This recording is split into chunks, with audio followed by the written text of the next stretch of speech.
Today's bread is Mark 12, verse 29 to 31, and it says, And Jesus answered him, The first of all the commandments is, Hear, O Israel, the Lord our God is one Lord, and thou shalt love the Lord thy God with all thy heart, and with all thy soul, and with all thy mind, and with all thy strength.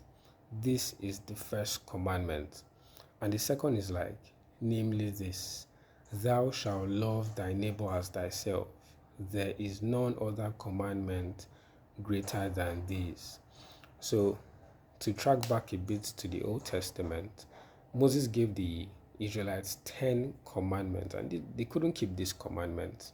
And so when Jesus came, he gave us 2 commandments, and these 2 commandments covers every other commandment. So it covers the whole 10 commandments. And the first one is to love the Lord your God with all your being, every single part of your being, which is with your heart, with your soul, with your mind, and with your strength.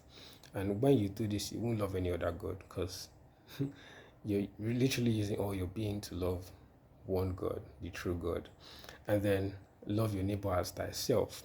That's the second one. When you love your neighbor as yourself, you're not going to kill, you're not going to covet, you're not going to steal, you're not going to harm your neighbor, because you love your neighbor as yourself. And then you even help your neighbor by showing your neighbor love. Giving also is going to be part of it, because if you see your neighbor stranded or in need of help or food, and you love your neighbor as yourself, you're going to help that person, you're going to help your neighbor.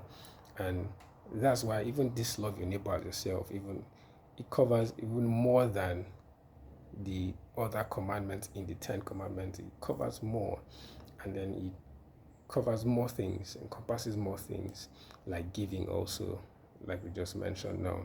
And so love is the main thing now. Love the Lord your God with all your heart, all your mind, all your soul, and all your strength, and love your neighbor as yourself.